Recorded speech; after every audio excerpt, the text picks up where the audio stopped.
Badan Pusat Statistik mencatat jumlah pengangguran di Indonesia pada Februari 2025 menjadi 7,28 juta orang, meningkat dibandingkan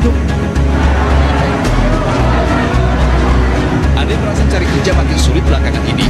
Sarjana baru maupun mereka yang terimbas gelombang PHK tumpah ruah mencari kesempatan yang sama di bursa kerja. Berdasarkan data BPS, jumlah pengangguran absolut bertambah sekitar 80.000 orang.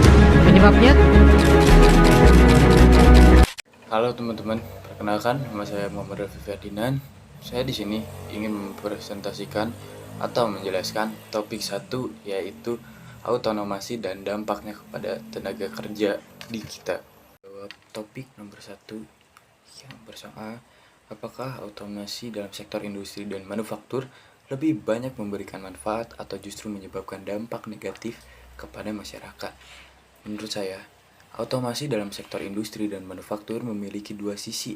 Dari sisi positif, yang pertama, automasi meningkatkan efisiensi, produktivitas, dan kualitas hasil produksi karena mesin dapat bekerja lebih cepat atau bekerja lebih efisien dan lebih presisi. Namun, dari sisi negatifnya, automasi bisa menyebabkan pengurangan tenaga kerja di sektor tertentu karena banyak pekerjaan yang tergantikan oleh mesin atau robot.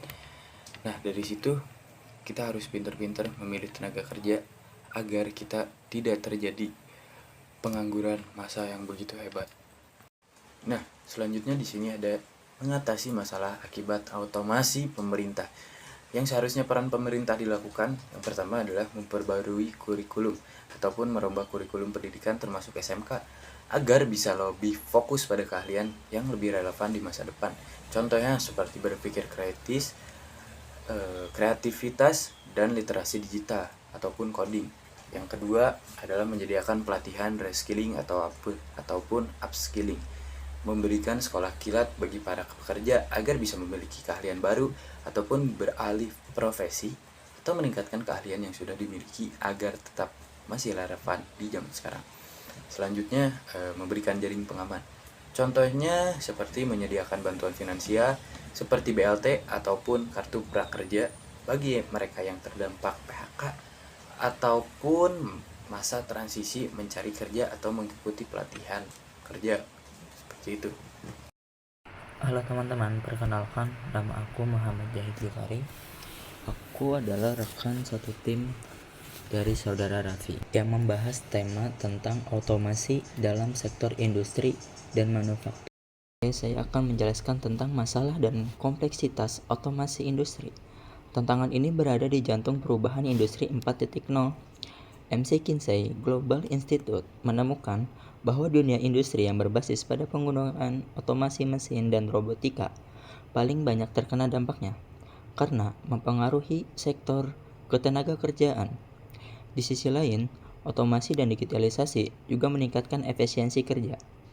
McKinsey memprediksi bahwa perkembangan industri 4.0 akan menghilangkan sekitar 800 juta lapangan pekerjaan.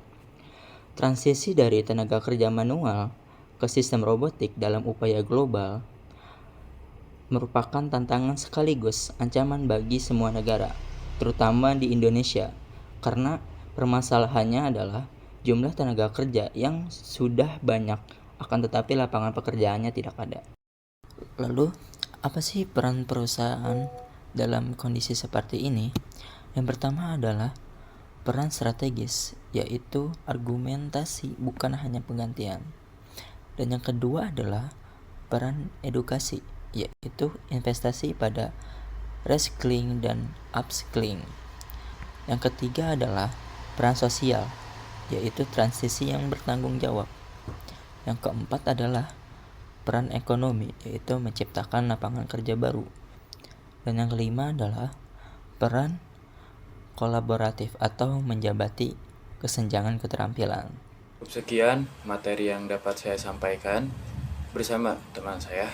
Saya Muhammad Raffi Ferdinand, pamit undur diri. Terima kasih.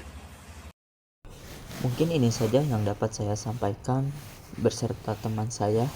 Saya Muhammad Jahid Gifari, pamit undur diri. Kurang lebihnya mohon maaf. Terima kasih.